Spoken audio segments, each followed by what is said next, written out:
Nocautecast 28, mais uma edição aqui da nosso bate-papo, nossa conversa sobre MMA, feita por fãs de MMA. E hoje a gente tem bastante coisa para comentar, dos eventos passados, evento futuro, a gente tem um convidado aqui hoje, e vamos que vamos. Mas antes de qualquer coisa, já avisar todo mundo aí que quer acompanhar nosso trabalho aqui do Nocautecast, tá por perto, receber todas as notificações. A gente tem nosso perfil no Instagram, você pode seguir a gente ali, você vai receber algumas novidades do mundo do MMA, aviso quando tem novos episódios. Também tem a nossa página no Facebook também, que é basicamente replicado o que acontece no Instagram, né, todos os avisos. Mas para você conferir de fato o Nocautecast, tem algumas opções. Uma delas é nosso canal no YouTube, youtube.com/nocautecast.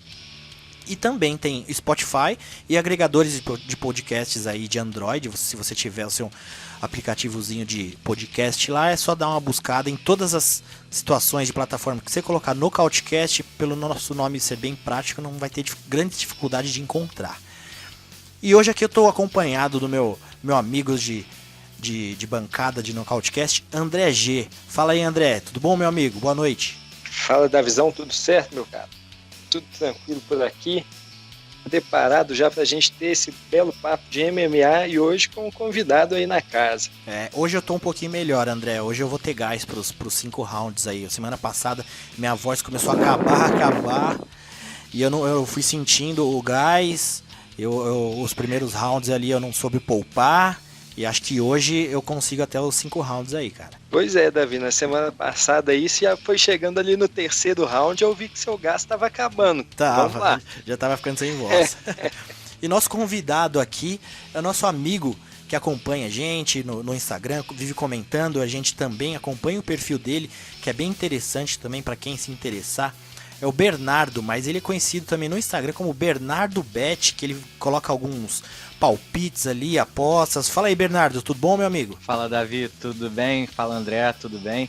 Pô, satisfação aí participar do Nocautecast, tô sempre acompanhando aí, ótimas entrevistas, eu vi do Zulu, muito boa, parte de wrestling, excelente, do Douglas Lima também, vocês leram minhas perguntas, fico bem feliz aí, bem satisfeito de estar participando. Bacana. Aquele do Zulu não foi nem tanta entrevista, foi tipo tirar dúvida, né? Porque eu também queria aprender pra caramba, então a gente chama os caras pra gente conhecer mais, né? Então é mais aquela dúvida de fã, né? Por isso que a gente até abre lá também no Instagram pro pessoal mandar pergunta, porque, querendo ou não, lá no Instagram, a gente aqui no Nocautecast, a gente também é tudo fã e a gente... E a nossa ideia também é trazer algumas coisas assim. Eu tô pensando aí nos próximos, se a gente traz alguém da trocação, do Muay Thai, do boxe. Vamos ver se é que a gente consegue aí. Bellator 222 rolou aí semana passada, na sexta-feira, dia 14, no MGM, né, mais conhecido como Madison Square Garden, o principal palco da luta de Las Vegas.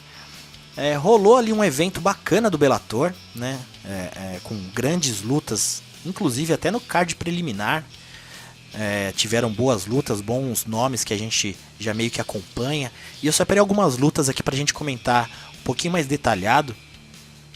E André, você acompanhou o Bellator? Você curtiu o card? Teve umas lutas, até no preliminar ele bem legal, né? Pô, cara, esse card do Bellator passado foi bem legal, cara. A gente teve aí o Aaron Pico mais uma vez surpreendendo a gente com uma derrota, infelizmente. Ele que é uma grande promessa aí, né, do MMA, e a gente conseguiu assistir também aí algumas lutas interessantes nesse card, no card preliminar dos caras, com essa Valerie Loureda, que é uma boa prospecta, a Lindsey Van Zandt também fez uma luta legal, eu gostei bastante. E você? Eu curti também, a gente ficou acompanhando aqui, lá no nosso grupo também. E Bernardo, você viu que nesse card do Bellator, eu não sei o que aconteceu, eu vou até fazer das minhas palavras a do Ben Askren também, que eu vi que ele tweetou lá, meio dando uma zoada. Rolou uma luta de amador no card principal do Bellator. Teve o Dylan Dennis lá versus Max Humphrey. O que você acha do Dillon Danis, ô Bernardo? Ele, eu acho que é o cara mais famoso que existe no MMA, que tava 1-0, né? Agora ele tá 2-0. O que você acha dele? Você gosta? Cara, eu gosto porque o que acontece? Eu sou fã do Conor McGregor e o Dillon Danis é o treinador de jiu-jitsu do Conor McGregor. Então, é claro que eles botaram o Dito Cujo lá pra ser um boi de piranha, né? Mas eu acho que o Dillon Danis tem mostrado que tá querendo evoluir no esporte. Claro, não vai pegar um lutador 5-0, 6-0, que é capaz dele tomar uma surra aí e não ficar bem na fita. Mas, sendo bem trabalhado, eu acho que ele pode evoluir no evento, entendeu? Boa. Então vamos lá para as lutas. Uma das lutas que eu separei aqui, que foi que hoje Horiguchi que venceu Darren Caldwell pela categoria dos galos, que ele venceu na decisão dos juízes. Isso, essa foi a segunda luta dos dois. Eles fizeram a disputa lá no Rising, né? Foi o Caldwell foi fazer essa transição, tentar disputar o cinturão no Rising e acabou perdendo lá. Foi agora em dezembro do ano passado. Boa. E aí na sequência o Horiguchi ele fez uma defesa no Rising e agora ele veio para tentar conquistar o cinturão no Bellator e acabou conseguindo, né? Foi uma vitória até fácil de ser marcada, mas numa luta muito chata. Exatamente, uma luta bem amarrada, né? E essa que é foi uma luta meio que numa, como que eu digo, um troca-troca ali de Bellator e Rising, né? Eles, o Scott Coker e o Sakakibara, lá que fizeram um acordo, e agora eles andam fazendo esse tipo de migração, e provavelmente vai rolar mais, né, André? Pelo que a gente tá vendo aí. Pois é, eles acabaram de confirmar aí o Patrick Pitbull, né? Irmão do Patrício, que é campeão de 2 categorias, ele vai fazer lá parte do GP dos leves do Bellator acho que a partir de setembro desse ano. Ele vai lá pro Rising fazer parte desse GP. Boa. Ô Bernardo, essa luta, teve a primeira luta delas, que foi no Rising, foi no ringue, né? Do Rising, que o Horiguchi ganhou. E a gente tava já imaginando, né? Muita gente falou que nessa luta, sendo naquele cage circular do Bellator, seria uma luta possivelmente diferente, onde o Caldwell poderia ter uma certa vantagem até por ter uma grade ali, para ou pressionar na grade, ou usar a grade também para impor o wrestler dele, né? O wrestling dele. E o Bernardo, o que você achou dessa luta? Você chegou a fazer aposta dessa luta? Eu sei que você coloca ali as odds, né, no seu Instagram, mas você chegou a fazer alguma aposta? Porque pra mim era uma luta que eu tava meio na dúvida, assim, porque tinha essa questão da primeira luta que o Horiguchi ganhou e essa segunda que tava todo mundo tava imaginando essa possível, vamos dizer assim, algo um pouquinho a mais para facilitar o jogo pro Caldwell. Como que você viu? Você apostou nessa luta? Você chegou a apostar alguma coisa? Então, nessa luta não. Eu apostei só na última luta, a do Rory, mas nessa luta não. Eu tava vendo mais como se desenvolvia a luta e não vi... porque no site de aposta as odds vão variando de acordo com a luta, então não vi nenhuma odd que me atraísse. Mas eu acho que o Horiguchi já tinha experiência do UFC, de lutar com grade e tal, então eu achei muito ruim o Caldwell derrubar e não fazer absolutamente nada por cima. Pois e ainda bem que os juízes não premiaram essa inatividade por cima, não é uma dominância, só manter uma posição. E o mesmo por baixo conseguia acertar uns golpes, mesmo que não machucassem muito, mas pelo menos estava mais ativo. Então, pelo menos os juízes não bobearam nessa aí. Pois é. E André, o Bernardo falou a questão dos juízes, né, que não deixaram influenciar o jogo de chão. Mas eu achei também, durante a luta, eu ficava agoniado, cara. O árbitro central, vários momentos, o Horiguchi ficava olhando pra ele assim, tipo, sentado, e não levantava, né? Ele não levantava os lutadores, dava uma agonia, porque, como o Bernardo falou, o Caldwell também não fez nada, ele não conseguia uma progressão, não conseguia nada, né? Pois é, o jogo do Darren Caldwell, ele é um jogo bem marcado por isso, né? Porque ele é um lutador que ele busca fazer a queda e controlar a posição por cima sem causar muito danos. Não é um lutador que tem um ground and pound mais bem desenvolvido, que não tem as transições de guarda bem desenvolvidas, então ele é esse tipo de lutador stoller, né? Ele vai, derruba e fica ali em cima daquela posição para ganhar tempo e dominância de jogo. Só que numa luta dessa ele não conseguiu, porque todas as quedas deles eram próxima da grade, o Horiguchi conseguia ficar sentado, então facilitava para ele de conseguir dar dano em vez de receber dano do Caldwell. Os juízes viam ali uma tentativa do Caldwell, às vezes ele tinha aquela malandragem, né, de depois de muito tempo parado, tentar transicionar ali os braços, fazer uma esgrima diferente, alguma coisa assim, para poder ludibriar o juiz, para o juiz achar que ele estava tentando alguma progressão, mas ele ficava na mesma. Então acho que era até por conta disso que a gente viu poucas vezes o juiz mandando levantar, mandando a luta voltar para o centro, e acabou que foi uma luta muito maçante de se assistir, mais maçante até do que a disputa deles no Rising.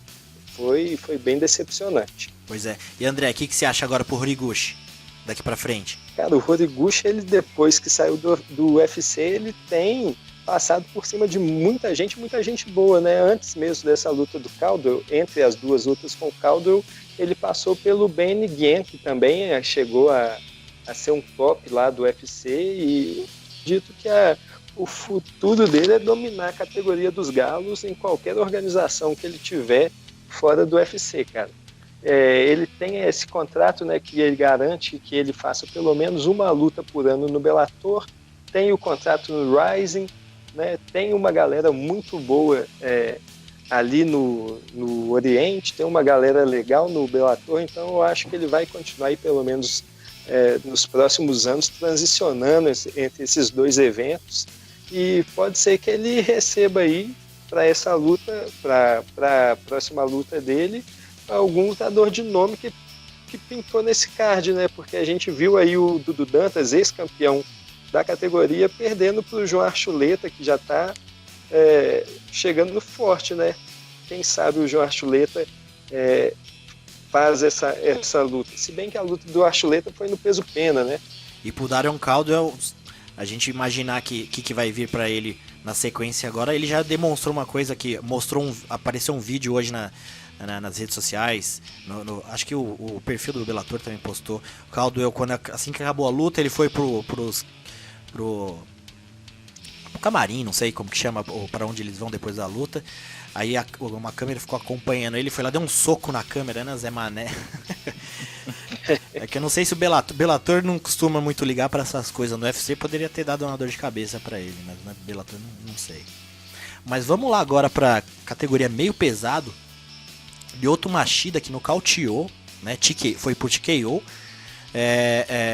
Nocauteou Chael Sonnen, que logo depois da luta acabou se aposentando. Ô Bernardo, você, além da vitória do Lyoto, você gostou da luta? O que você achou do Lyoto? Cara, manda. Então, eu sou fã do Chael Sonnen. É até difícil isso no Brasil e tal, mas eu sou fã do cara. Mas o cara, realmente, depois que saiu do UFC, era um ex-lutador em atividade. E não dava para esperar muita coisa dele. Ele, no Bellator, de quem que ele ganhou? Do Vanderlei Silva, que também é outro ex-lutador em atividade. Do Rampage, também é outro ex-lutador em atividade. Então, assim, o Lyoto tá em nível de competição ainda. Então foi uma luta desigual. Foi um atleta ainda em atividade contra um ex-atleta em atividade. Então, infelizmente, o Sonnen teve mais essa luta. Ele até aguentou bem o primeiro round. Eu achei que ali ele já poderia ter finalizado a luta, o Lyoto, mas o Sonnen aguentou, o juiz deu uma colaborada também, mas ele, no segundo round, realmente, aquela entrada de queda dele estava muito marcada. O Vinícius Antoni, eu vi alguns vídeos do Vinícius Antoni no Instagram, mostrando essa joelhada. Provavelmente treinaram bastante essa joelhada, que o Sonnen na entrada de queda ele vira muito a cabeça para o lado esquerdo, então estava bem marcado. Então foi um bom trabalho do Lyoto, que não tem nada a ver com isso. E agora vamos ver que futuro ele tem, se é contra o Ryan Bader, se é contra o vencedor do Gegard Mousasi e o Rafael Lovato, né? É curioso você ter falado isso curioso assim, a gente acaba falando da joelhada do Lyoto, né? Mas o Sonnen, como de origem, ele é um wrestler.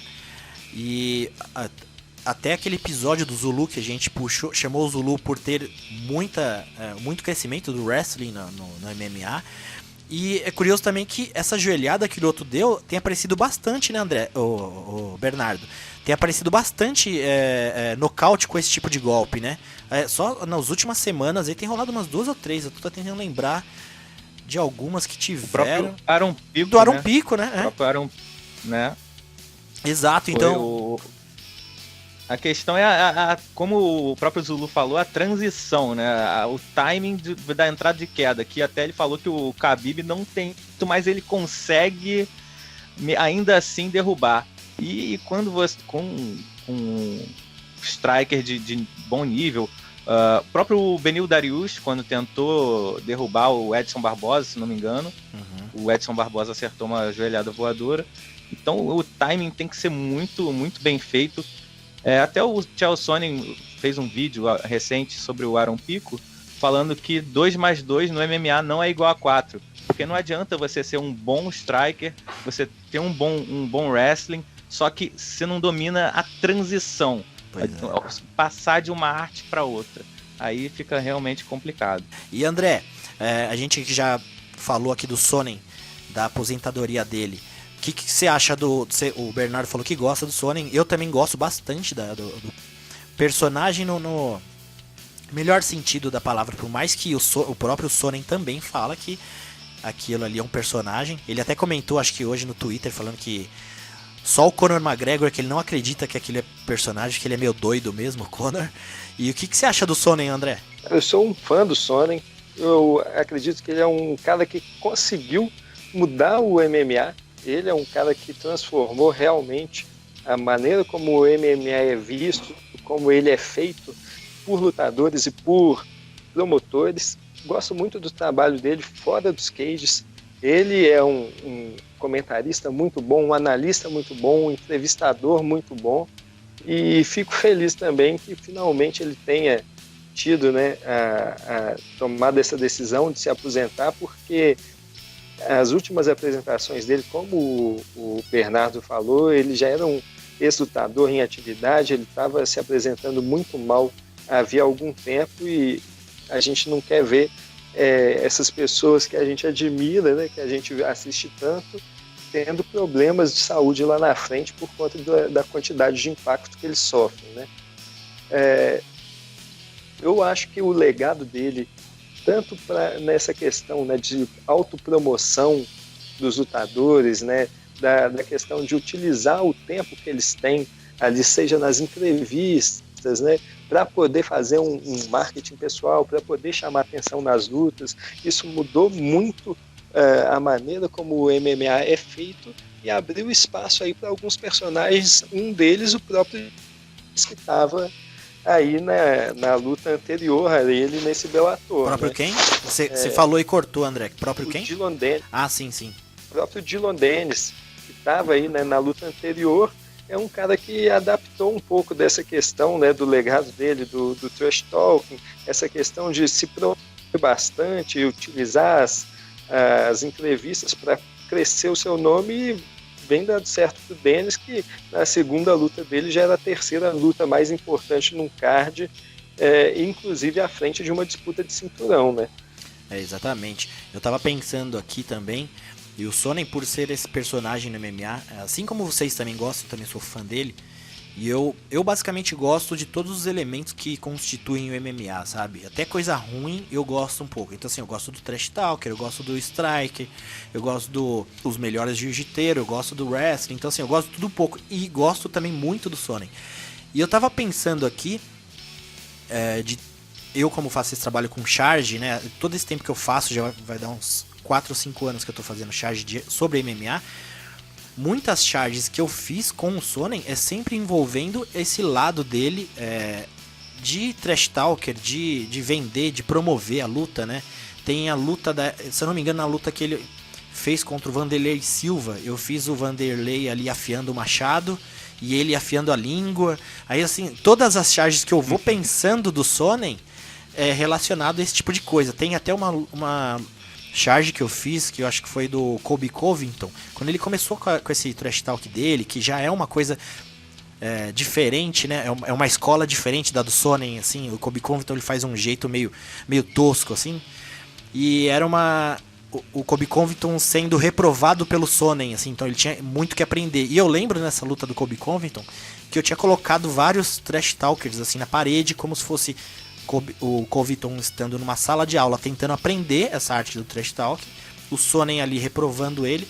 Aí na parede eu coloquei o Conor McGregor, eu coloquei Tito Ortiz e eu coloquei até o Zulu, aquele lutador brasileiro que, se você pegar a história do Zulu também, que ele assim era também absurdo, ele ia nas cidades assim, só dele chegar e falar e desafiava todo mundo, ele conseguia dinheiro só com aquelas lutas ali com que ele falava. Ele chegava nas academias e assim, o Zulu, ele era um lutador grande, assustador, mas ele usava muito do trash talking também para conseguir se manter na luta. E o Sonnen, ele fez um post, eu acho que no Instagram dele, né, e ele estava falando do Dillon Danis, né, desse estilo do Dillon Danis. E ele fez uma relação assim que eu achei curiosa, que eu fiquei pensando nisso, se foi o que eu entendi do que ele estava querendo dizer, porque o inglês eles usam muito onomatopeia no lugar de uma palavra. Então, se eles falam o bu, né? O bu é o nosso vaiar. Então ele estava falando assim que no MMA você vaiar e você tá eufórico por uma luta são elementos importantes. Isso vem de ingresso. Então assim, você não gostar de alguém ou você ficar muito ansioso para ver alguém lutar, é isso que vende o ingresso. Agora, quando você se impressiona com a luta, com o esporte, com a arte marcial, isso tá entre essas duas coisas, sabe? Então assim, antes da arte marcial tem que ter alguma coisa que chame as pessoas que vendem ingresso. E assim, o Sonnen é um cara muito inteligente, ele sempre soube fazer muito bem isso, né, André? De colocar elementos ali com que fazer as pessoas não gostarem dele, né? E quererem ver a luta dele. No entanto que ele conseguiu lutas aí, ó. Anderson Silva ele lutou 2 vezes. Ele disputou o cinturão com John Jones. Ele lutou com Vanderlei Silva. Ele lutou com Fedor. Então assim, o cara pegou Anderson, Jones e Fedor. Só faltou pegar o GSP, né, André? Verdade. Isso porque ele ainda pegou alguns dos anteriores grandes do Pound for Pound, né? Com o Vanderlei, Rampage Jackson, Lyoto Machida, Maurício Shogun Rua, Rachadjev. O cartel dele tem disputas aí com lutadores brilhantes, né, cara? Grandes campeões do esporte. É um cara que a gente tem que respeitar bastante, porque ele construiu uma história bem bonita aí dentro dos cages, tanto do UFC quanto do Bellator. Vai fazer falta, né? E até antes no WSC, né? Aquela história dele com o Paulão Filho também é bem curiosa. Verdade. E bem legal. E vamos agora então para a luta semifinal que rolou naquela noite do Bellator, a semifinal do Grand Prix dos Médios. Do Rory McDonald venceu o Neyman Gracie na decisão dos juízes. E Bernardo, o que você achou da luta? Você falou que foi nessa luta que você apostou, né? Como que tava as odds para essa luta, né? Como que tava a expectativa? Porque a gente teve muito papo daquele que o Rory tava desanimado, que na última luta dele ele teve um discurso ali que ele falou que ele não tava tão mais empolgado em machucar outra pessoa, pareceu uma coisa meio bad assim. E você achou que ele surpreendeu dentro dessa possibilidade que a gente imaginou? Como que estavam as odds e como foi a sua aposta? O Rory estava 1,57 antes da luta. Antes da luta eu não apostei, porque realmente a última exibição do Rory contra o John Fitch foi lamentável. O Rory, normal dele, notei o John Fitch em até 2 rounds. Então eu tive muito pé atrás com essa luta. Mas no decorrer do primeiro round, eu vi que dava para ganhar. Então eu fui colocando dinheiro, a odd chegou até 1,83 depois de um bom momento ali do Neyman Gracie. Mas o Rory é impressionante, a defesa dele de finalizações, ele se defende acho que ele nunca vai ser finalizado no MMA. Isso aí, ele já lutou contra Demian Maia, contra bons grapplers, contra o Neyman agora. Então, finalizar o Rory MacDonald é tarefa quase impossível. O que eu achei que o Neyman poderia ter feito era tentar mais a queda e tentar de repente o ground and pound, tentar um nocaute técnico, porque na finalização ali tava difícil. Eu achei que o Neyman até acertou bons jabs e tal, foi bem em pé, só que não é o carro-chefe dele. Eu acho que ele tinha que tentar mais, como ser mais insistente. O John Fitch foi, por exemplo. Boa, e você falou que você não apostou antes da luta. Como que funciona esse esquema? Você vai apostando, as odds vão acontecendo durante a luta?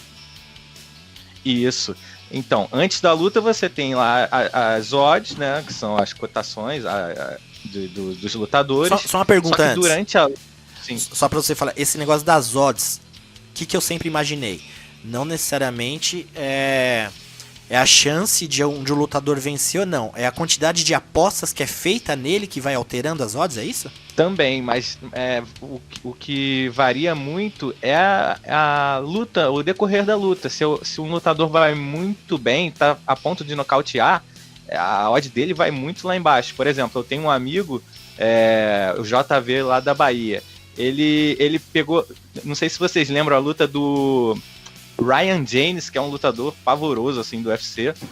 O meu amigo lá da Bahia, o JV, pegou uma odd 81 do Ryan James para nocautear o Andrew Sanches. Por quê?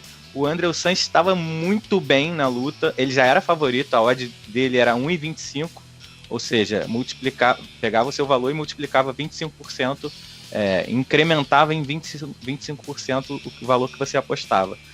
Só ele muito bem no primeiro round, só que ele cansou, ele tem um gás, até que na última luta melhorou, mas ele tem um gás realmente que deixa a desejar. Então o Ryan James já era bem azarão, tomou um atraso no primeiro round, ele foi e nocauteou. Esse meu amigo pegou uma odd 81 do Ryan James. Então as odds variam de acordo com o que vai a luta também. Então você falou, vai rolando uma live ali, então os números vão mudando no decorrer da luta. Exatamente. E entre rounds aparecem mais mercados, mas o normal é vitória de um ou vitória de outro, isso durante a luta. Sim. Antes da luta tem mais mercados, tipo, mais do que 2 rounds e meio, ou menos que 1 round e meio, o método que o lutador vai ganhar, enfim, tem diversos mercados. Então, dependendo do tipo de aposta que você faz, por exemplo, se você falar, vai ser um empate, como é um resultado muito difícil de acontecer, muito mais difícil do que vitória para um dos lados, então você tem mais chance, então as odds aumentam, você ganha mais dinheiro num palpite difícil, né? Mais ou menos essa ideia. Eu usei um empate para ser uma coisa mais clara de entender. Com certeza. Empate, por exemplo, começa a odd 67, geralmente. Então, assim, se eu apostar 100, eu multiplico 67 por 100? Exatamente. Então é uma Só grana que boa. Aí é o seguinte, no empate é muito difícil. Antes da luta você imaginar um empate é praticamente impossível. O importante durante a luta, você vê, de repente um lutador deu um 10-8, você julgando que deu um 10-8 no primeiro round. Você já vai no empate, porque ele perdendo os 2 outros rounds, o empate é bem possível. Então, só que o site também acompanha isso. Então, de 67 cai para 41, cai um pouco, mas ainda fica uma odd bem atrativa. Aí que começa o perigo, né, Bernardo? Porque a gente tá ali e já fala, puta, eu vou ganhar, vou apostar, e quando você vê, você vai no coração, aí vai perdendo dinheiro, né? Tem que ser bem racional na hora da aposta, não pode ter emoção. Por exemplo, eu sempre falo, não aposte em lutador que você é fã. Luta do Chael Sonnen eu não aposto, do Conor McGregor eu não aposto, pra não envolver razão e emoção. Por isso que acho que teve um episódio aqui, o André, que eu não lembro qual foi, que eu cheguei pra você e falei, Você aposta a sua casa nessa luta, André? Eu sempre gosto da ideia de apostar a casa, porque quando você fala pra pessoa, aposta a casa, ele meio que tira emoção, fala, não, cara, pô, é minha casa. Então, é um momento que você consegue tirar a emoção. E isso é um exercício que eu faço, sabe? Quando eu vou apostar alguma coisa, eu falo, deixa eu ver, se fosse valer minha casa. Não, cara, eu não vou apostar nisso não, que não vai dar, sabe? Porque é meio que um método de você tentar, pelo menos de uma forma, tirar a emoção da luta, né? Porque é isso mesmo, né, Bernardo? Você acaba achando, não, pô, esse cara é melhor, ele é melhor wrestler, simplesmente pelo fato de você um pouco torcer pra ele, né, pender pra ele, é ali que você é pego, né? Com certeza, esquece lutador que você gosta, que você é fã, pensa o mais imparcial possível, porque tá valendo dinheiro, então você não pode ter emoção, tem que ser razão 100%. Boa, aí ó, já é uma dica do Bernardo que manja de apostas. Se você é fã do cara, esquece essa luta, né? UFC Greenville, Moicano vs Jung, vai rolar dia 22 agora, sabadão, vai ser do sábado pro domingo, nos Estados Unidos, né, em Greenville. E eu separei algumas lutas aqui do preliminar. Esse card ele não vai ser tão cheio de grandes nomes, né? Tem alguns nomes ali que eu realmente não conheço, então às vezes vale a pena a gente acompanhar o card para você. Você pode ser surpreendido por um bom lutador. Eu separei algumas coisas aqui do preliminar mesmo. Eu vou comentar só de duas lutas rápidas aqui, de forma rápida. Uma delas que eu separei, que vai ser pro card preliminar, vai ser o peso pesado Jairzinho Big Boy. Que ele vem de 7 vitórias, sendo que dessas 7 ele tem 6 nocautes. É um lutador bem curioso, assim, porque meio que ele apareceu do nada, assim, um cara meio assustador, grande. André, você já conhecia o Jairzinho antes de entrar no UFC?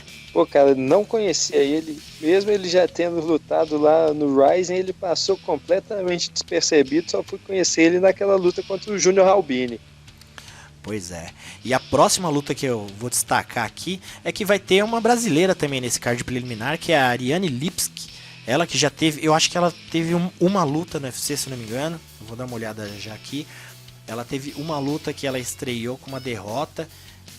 Ela que acho que tem o apelido de Rainha da Violência. Ela vai encarar a Molly McCann pelo peso mosca. Ô Bernardo, quando você tem um lutador brasileiro, isso te empolga ou para você independente de país, nacionalidade? Porque geralmente a gente tem mais olhos para os brasileiros pra gente ver aqui no circuito nacional, você já viu o cara meio que lutar, ou para você, lutador novo, independente quem seja, você dá uma pesquisada para fazer suas apostas? Cara, independente se é brasileiro, se é do Suriname, como o Jairzinho, independente do país, eu gosto de acompanhar a MMA pelo esporte. Tem gente que gosta porque quer ver brasileiro campeão e tal. Eu gosto de lutador, eu gosto. Até alguns amigos meus falam que eu torço contra brasileiro, mas não é verdade. É porque o determinado lutador que eu gosto e por um motivo qualquer ele não nasceu no mesmo pedaço de terra que eu. Então eu não tenho nenhum problema quanto a isso. E quanto às apostas, o mais imparcial possível. Se é brasileiro, que eu já torci contra brasileiro porque eu apostei no adversário, já torci a favor de brasileiro porque eu apostei no brasileiro. Então não tem nenhum problema quanto a isso. Ô Bernardo, sabe que eu fazia meio que um exercício antigamente, porque eu aposto nos palpites do sexto round, né, dos colunistas, né? Então a gente tem um ranking lá, e antes eu apostava, por exemplo, sei lá, vai ter uma luta, vou usar o exemplo do Sonnen e o Shogun. Aí se eu não me engano, essa luta no sexto round eu fui de Shogun, né? Eu apostei no Shogun, aí eu pegava aquele que eu falei que eu fazia umas apostinhas lá, eu depositava R$100 e ficava apostando centavos em luta. Aí o que eu fazia? Eu apostava no sexto round no Shogun, aí eu ia lá e fazia uma aposta no Sonnen. Porque assim, eu tava torcendo pro Shogun, ele perdia, pelo menos tinha aquele agridoce, falava, pô, o Shogun perdeu, mas pô, ganhei dinheiro com o Sonnen, sabe? Então eu fazia meio que esse equilíbrio, sabe? Porque eu gosto de torcer, né? Você falou que gosta de não torcer simplesmente para brasileiros. Tem alguns brasileiros que eu gosto de torcer. Ainda bem que o mestre Orsano não tá aqui para me ouvir falar isso, mas vamos lá. Então, assim, alguns brasileiros eu gosto de torcer e eu fazia isso. Eu torcia pro cara José Aldo principalmente, quando o José Aldo lutava, eu apostava no outro, porque se ele perdesse, pelo menos eu ganhava um dinheiro, falava, bom, ganhei um dinheirinho com o cara, mas José Aldo perdeu, né, pra amenizar o amargo, sabe? Por exemplo, em futebol eu não aposto, eu só brinco, eu boto R$1, essas coisas. Então, às vezes eu aposto no Flamengo, eu sou Vasco, né, eu sou daqui do Rio, eu sou Vasco. Às vezes eu boto R$1 no Flamengo, assim, pra ver se ganhar pelo menos algum dinheiro. Minha namorada até brigou comigo na final da Taça Rio, que aí o Flamengo empatou no finalzinho, eu botei R$1 no empate, porque vai que empatou. Aí eu ganhei R$60 com R$1. E eu fiquei comemorando e minha namorada, ué, você é Vasco e tal. Ela ficou indignada, mas fazer o quê? Isso aí. Vamos seguir então. Eu separei agora pro card principal desse evento do Moicano versus Zumbi Coreano. Eu acabei falando o Jung, é porque é como que sai no cartaz, né? Mas pra gente já também ficar mais familiarizado, é o Moicano e o Zumbi Coreano. O bom e velho Zumbi. Nesse card principal eu vou começar aqui com uma luta de um cara bem empolgante, que é pela categoria dos meio médio. Bryan Barberena vai encarar o Randy Brown. O Barberena, que ele tá vindo de derrota pro Vicente Luque, se eu não me engano. É isso, né, André? Isso mesmo. E André, você conhece o Randy Brown? Porque eu não conheço ele. Ele já fez algumas lutas no UFC. O que você acha dessa luta? Pô, cara, o Randy Brown, ele tem uma luta que é bem conhecida, que é aquela luta que ele acabou perdendo pro Nico Price. O Nico Price bate de baixo para cima ali no ground pound e ele acaba nocauteando com o soco de baixo para cima. Ele que foi nocauteado naquela ocasião. Ele também já ganhou do Mickey Gall, né? Aquele rapaz que chegou para lutar com aquele cara do WWE. CM Punk. Chegou para lutar com o CM Punk. Ele é um cara explosivo, ele é um cara forte. Né, ele tem bons golpes, tem um bom poder de nocaute. Ele vai conseguir trazer, sim, algum trabalho pro Bryan Barberena. Vai ser uma luta que promete bastante. O Barberena, ele é um cara que ele é meio inconstante, né? Ele ganha uma, perde outra, mas é um cara que a gente vê ali que ele tem um jogo bem afiado. Ele consegue, né? Embora ele tenha algumas dificuldades no chão, ele consegue bons nocautes, ele tem um poder de finalização muito grande. Acho que vai ser uma luta bem explosiva, acho que vai ser bem legal. Boa, e seguindo aqui pela categoria dos galos, vai ter ele que pediu luta pro UFC, falou que tem 5 filhos, quer comprar leite para as crianças. John Lineker, mãos de pedra, vai encarar aí provavelmente o único que deve ter aceitado, né, de bate-pronto assim, Rob Font. E o Rob Font, acho que ele tem um gostinho a mais pra querer essa luta, porque ele já tem uma derrota pro John Lineker e é uma oportunidade aí dele pra empolgar, né? Pô, nada melhor do que você ganhar de alguém, tentar ganhar de alguém que já venceu de você, né? E o Bernardo, o que você acha dessa luta? O Lineker é um cara que acabou sendo um personagem na categoria que é que assim, se tem porteiro ruim pra ter, vai ser um John Lineker, se for o caso de porteiro, que eu digo isso porque é um cara que tá ali e não conseguiu chegar ao title shot. Mas o que você acha dessa luta? Eu acho que essa luta, ela deve repetir a mesmo resultado da primeira, que foi uma vitória do Lineker. Isso foi uma vitória dominante, ele deu knockdown, caiu por cima, aplicou ground and pound. Foi um juiz deu 27, outro 29-28, que eu não concordo, e outro 30-26, que eu acho até um pouco exagero. Mas eu acho que vai ser um pouco mais competitiva essa luta. O Rob Font é um bom striker, ele tem 12 centímetros de altura e de envergadura a mais do que o Lineker. Só que na última luta entre eles, ele usou pouco o jab e a movimentação para afastar o Lineker. Eu acho que ele pode usar um pouco mais isso e trazer um pouco mais de dificuldade para o Lineker. E o Rob Font também nunca foi nocauteado. Então, nocautear o Rob Font não é trabalho fácil. Mas eu acho que o Lineker pode ganhar na decisão mais uma vez essa luta. E o Rob Font, ele estava casado com o Cody Stamann, que é um wrestler que até ganhou daquele ex-marido da ex-namorada da Misha Tate. É o ex-senhor Tate. Brian Carey. Eu até teve um evento que eu tinha a oportunidade de tirar foto com ele, mas eu não quis, não. O Rob Font, ele tá. Por isso que o Lineker conseguiu essa luta, porque ele salvou a luta, na verdade. O Bernardo, você falou uma coisa e eu fiquei pensando também, né? Aproveitando que a gente tem uma participação de alguém que manja de aposta. Apostar é uma coisa tão difícil que a gente tem que saber muito bem pensar de forma lógica, porque você deu um exemplo aí da luta do Lineker, onde 3 profissionais estavam do lado do octógono ali, analisando a luta, e eles não concordam, né? Então, assim, eu imagino para quem aposta, decisão também é uma coisa bem complicada, né? Porque se já teve caso de você apostar e ser um garfo, e você fala, pô, mano, na verdade eu ganhei essa aposta, mas os caras resolveram ali de forma errada. Já aconteceu isso com você? Com certeza, já aconteceu dos dois lados. Já aconteceu do meu lutador que eu apostei ser garfado, e já apostei no lutador que eu achei que perdeu também, o adversário ser garfado, o famoso garfo do bem. Então eu já ganhei das duas formas. Quer dizer, eu já perdi e já ganhei por esses resultados atípicos aí dos juízes. Boa. E seguindo aqui então pela categoria dos penas, a luta principal, né? Vai ser Renato Moicano versus Shang Tsung Jun, mais conhecido como Zumbi Coreano. E uma luta bem bacana, bem interessante. Eu andei lendo umas entrevistas com o Moicano também. Bem bacana. O Moicano, abrindo parênteses aqui, né? Que ele agora vai virar youtuber também. Ele lançou um canal no YouTube lá e vai postar uns vídeos. E eu sempre penso, quando eu vejo os lutadores se envolvendo assim, o Valide fala: o lutador tem plano B, não vai chegar a lugar nenhum. Você tem que só pensar em lutar, não pode ficar inventando coisa, não pode ficar inventando de... Então, essa luta vai ser bem bacana. E o Zumbi Coreano, que ele tá vindo de derrota pro Yair Rodrigues, aquela cotovelada bizarra que a gente nunca tinha visto até então no UFC, parecia um chicote, né?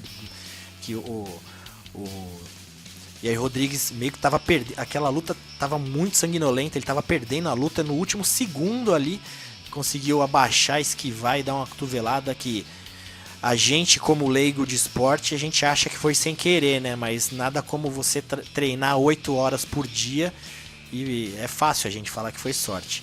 Enfim, André G, empolgado pra essa luta? Eu vi, então, falando das entrevistas que eu vi do Moicano, ele falou: eu vou vir pra ganhar o prêmio da noite. Se ele não vencer a luta, pelo menos performance da noite ele vai levar. O que você acha? Pô, tem tudo pra ser uma das melhores lutas aí, pelo menos desse primeiro semestre. O Zumbi Coreano sempre entrega alguma coisa de fenomenal nas lutas deles. O Moicano não fica pra trás. Eles são 2 lutadores bem ofensivos, né? Lutadores que se entregam, que geralmente conseguem atrair o público por conta da violência que eles trazem em suas lutas. Eu estou esperando, né, uma luta muito boa do Moicano. Ele é um lutador que, além de todas as suas qualidades técnicas, ele tem um QI de luta muito bom, e que, para ser, pelo menos até agora, né, a gente viu que para ser surpreendido somente mesmo com uma boa dose de sorte e uma boa dose de oportunismo, né? Foi assim que ele perdeu para o Brian Ortega, numa luta que ele ia vencendo bem, e foi pego numa guilhotina. Uma boa dose de oportunidade ali do Brian Ortega, e contra o José Aldo, que escolheu um golpe muito bom numa luta que o José Aldo também estava perdendo do Moicano, né? Eu acho que o Moicano tem tudo para dominar a luta do início ao fim. Eu acho que ele é um lutador melhor tecnicamente do que o Zumbi Coreano, mas o Zumbi não vai se entregar facilmente. Ele vai trazer bastante carnificina. Acho que a gente vai ver bastante sangue nessa luta. Não tem o apelido de Zumbi à toa, né, André? De maneira alguma, cara. Só é mesmo Zumbi porque desce sangue, escorre sangue, e ele tá ali sempre na sua frente, caminhando e soltando golpe de tudo quanto é ângulo e tudo quanto é sorte.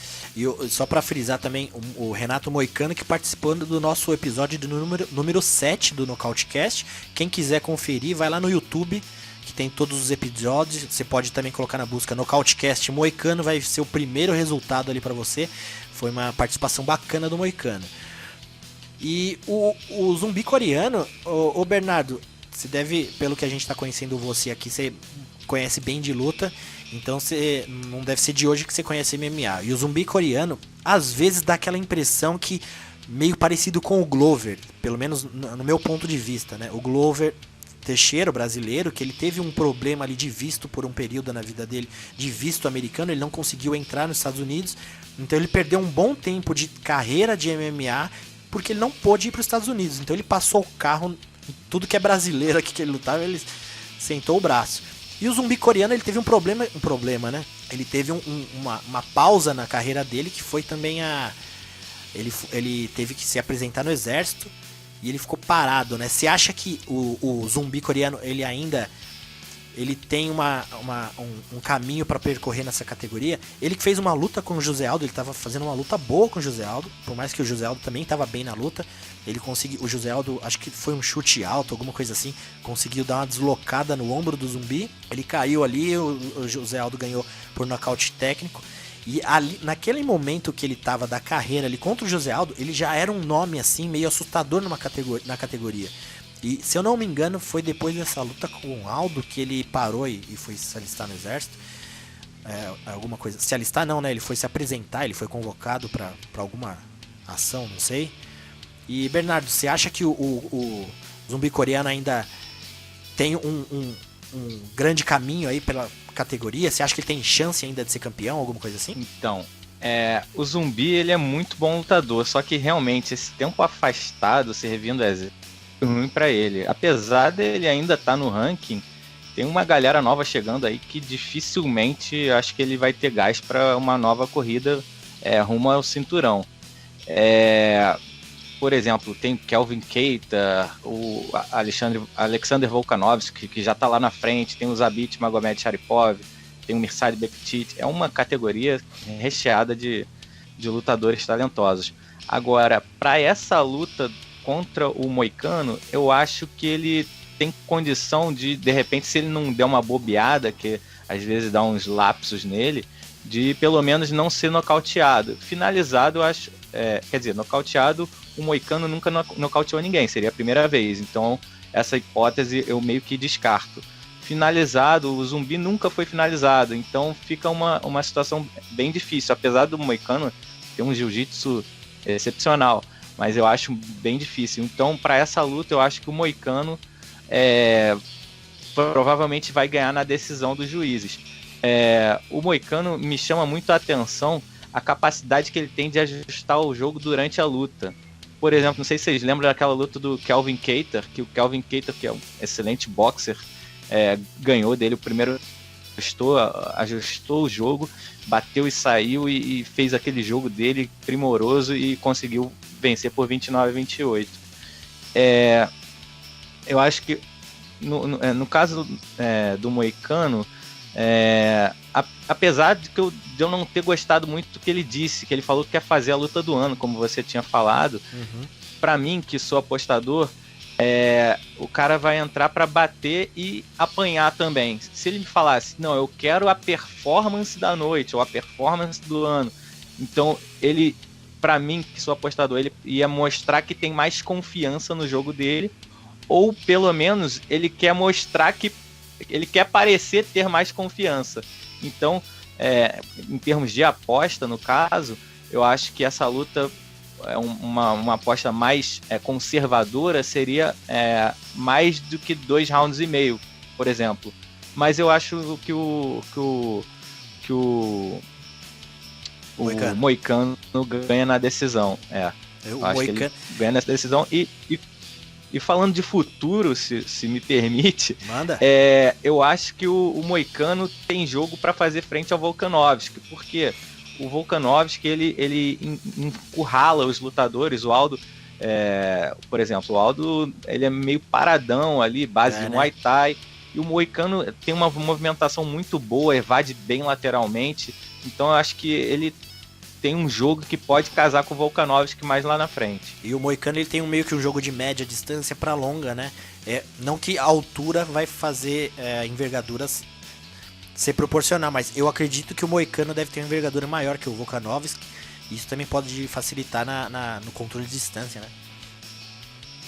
Sim, sim. Eu acho que a envergadura até não, mas a altura com certeza é. Porque a envergadura do Volkanovski é bem grande. Então, por isso que eu falei, Não não parece, mas é bem necessariamente, grande. não necessariamente a altura quer dizer que a envergadura é proporcional. Não é porque o cara é baixo, ele tem envergadura pequena, né? O Kevin Lee Exatamente. também é um cara absurdo, né? Ele tem envergadura quase de... se eu não me engano, eu vi um post uma vez que ele tem envergadura quase igual a do Cigano. Bizarro, né? Bizarro. Tem E uns caras que são anormais. E você falou no Moicano, esse negócio que ele falou que vai pra matar ou morrer. Ele vai ser a primeira pessoa que vai estar apostando então na luta, né, o Bernardo? Antes de qualquer um, é ele que tá apostando, né? Eu espero que ele ganhe e, assim, por decisão é a minha aposta mais conservadora. Mas pode acontecer de uma mão entrar como ele deu um knockdown no Cub Swanson, por exemplo. Pode dar um knockdown no Zumbi, que também já tem muitos anos de MMA, já tem um certo desgaste. Poderia ser o primeiro nocaute do Moicano, de repente, né? Boa. André G, vamos dizer que você tá com a escritura da sua casa na mão aí pra casar. Você mantém ali no Zumbi mesmo? Vai manter no Zumbi ou você já vai tirar a emoção de lado? Não, cara, pô, essa daí é Moicano, cara. Não, achei que você tinha falado que o Zumbi ia vencer. Não, confundi então. Não, poxa. Moicano, com certeza. Escritura na mão. Eu acho que realmente, o pessoal, pra vencer o Moicano, você tem que ter uma dose de oportunismo muito grande, que eu acredito que o Zumbi coreano não tem. Boa. Pra finalizar, o Bernardo. Então, você vai fazer aposta nessa luta do Moicano, do Zumbi, ou prefere não? Então, eu já fiz uma tripla ali com o André Ali, Moicano e mais um que eu não tô me lembrado. Mas eu acho que eu vou manter essa aposta. Eu acho que o Moicano tem tudo pra ganhar aí essa luta. Tripla é quando você aposta em 3 lutas ao mesmo tempo e você depende do resultado das 3 pra você ganhar a aposta ou não. É isso, né? Exatamente. Geralmente a gente faz mais com favoritos, né? Porque a odd é muito baixa, então a gente junta para dar uma odd mais robusta. Mas realmente o risco aumenta. Mas eu acho que ele tem condições aí de vencer o Zumbi. Boa. E Bernardo, pra gente finalizar, quando a gente participa de grupo de WhatsApp, quando tem bastante gente, né? A gente começa a falar de apostas, muita gente tem muitas dúvidas. O que você acha? Dá umas dicas aí pra quem quer apostar, qual site principalmente. Eu apostava naquele Sporting Bet, eu vi que você aposta em outros. Dá umas dicas pra quem quer começar a brincar, né? Porque não vale a pena a gente também falar aqui o cara começar a apostar dinheiro e ter prejuízo. A gente gosta bem por diversão mesmo, né, Bernardo? Claro. Não, primeiro de tudo, quando vem me perguntar sobre aposta e tudo, eu falo, vai procurar vídeo no YouTube, que tem um monte aí ensinando como que funciona e tal. O site que eu aposto é o Bet365, que ele é bem... tem os mercados bons, tem a aposta ao vivo, né? Tem muita aposta também que eu aposto num lutador e durante a luta eu vejo que o caldo tá entornando, então eu vou lá corrige ao vivo, aposto no outro. Então, mas pesquisa bastante antes de entrar com dinheiro, tenha noção total do que você tá fazendo, porque é risco, é o dinheiro que você pode perder. Você tem que ter ciência que é o dinheiro que você pode perder. Boa, uma vez eu sempre faço isso, aposto, coloco R$100, aí eu ganho alguma coisinha, saco, não sei o que. Aí uma vez eu tinha sacado tudo, não lembro se eu perdi alguma coisa assim. Aí um dia eu fui lá e depositei 50, né? E geralmente esses sites eles fazem algumas coisas pra você continuar participando, né? Dá algumas premiações, por exemplo, eu depositei R$50 nesse dia e ele me deu mais 50 de bônus. Aí eu fiquei com 100. Aí eu fui lá e foi na época que o Verdun lutou com o Velasquez. E eu apostei no Verdun nessa. E a odds estava bem alta, assim, porque o Velasquez estava vindo assustando, né? E eu lembro que eu não lembro quanto que tava a odds, mas eu ganhei um dinheiro. Aí na mesma noite eu tinha depositado 50, eu ganhei mais 50. Tava com 100 e ganhei do Verdun. Foi lá e saquei, tipo, acho que eu saquei 70, assim. Já tava me sentindo o lobo de Wall Street, sabe? Que eu tava com 50, dei um golpe ali no sistema, né? Porque eles me deram dinheiro. Eu já falei, caramba, eu tô bom nesse negócio. André, você já apostou? Você gosta de brincar? Cara, eu me seguro bastante porque eu sou o tipo de cara que ia ficar descontrolado, cara. Eu ia querer apostar e eu ia ver que tava dando errado, eu ia apostar mais até que eu ia quebrar e eu me abstenho disso. Eu acho que eu tinha que estudar bastante antes de entrar numa dessa. Boa. Rapaziada, é isso aí, foi legal. Se deixar a gente ficar falando de aposta aqui a noite toda, porque é um papo bacana, né? Mas eu queria agradecer, André G, queria agradecer você, meu amigo, mais uma participação aqui com a gente. A gente foi bacana o papo com o Bernardo, espero que você tenha gostado também. Muito obrigado, André. Eu que agradeço por mais essa oportunidade de conversar com vocês de MMA. Bernardo, valeu demais, cara. Muito bom ter você aqui no podcast. Espero que volte outras vezes, falar bastante aí com a gente. Você que conhece bastante também. Muito bom ter você aqui. Abraço. Maravilha. E Bernardo, também queria agradecer. E para quem também quiser conhecer um pouco mais de apostas, o Bernardo tem o perfil dele do Instagram, ele coloca ali as odds, ele dá algumas dicas, ele coloca até as apostas dele. Bernardo, é Bernardo _ bet, né? BET, é isso mesmo, né? É Bernardo _ bet _ UFC. Maravilha. Geralmente é mais UFC, né? Certo.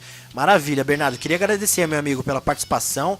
Foi bem legal, a gente já tinha conversado já há um tempo de você participar. Aí hoje eu falei, vai ser legal a gente chamar ele. Espero que você aceite as próximas, a gente pode de vez em quando já te chamar também para você participar. Muito obrigado, meu amigo. Eu que agradeço, satisfação aí participar do Nocautecast. André, Davi, muito, muito legal mesmo.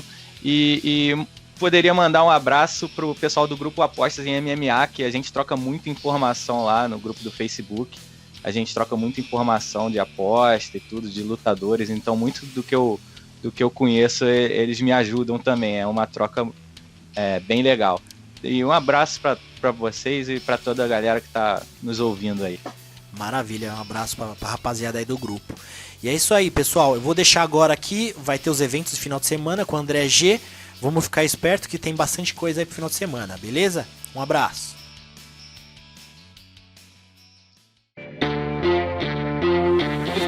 Eventos do final de semana.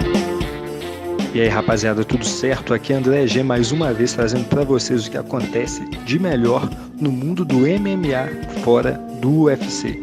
Essa semana nós vamos ter aí o Bellator 223, Gegard Mousasi versus Rafael Lovato Jr., evento que acontece nesse sábado, vai estar aí disputando um horário com o UFC, certo? Evento liderado aí pela disputa de cinturão do peso médio do Bellator. O cidadão do mundo Gegard Mousasi vai colocar seu cinturão em jogo contra o as do jiu-jitsu Rafael Lovato Jr., que ainda está invicto em 9 lutas na sua carreira. Teremos aí no Common Event Eric Silva, ele com a sua segunda luta aí no Bellator, acabou estreando com uma derrota e vai tentar se recuperar contra o Paul Daley, lutador já conhecido aí por sua violência e seu poder de nocaute.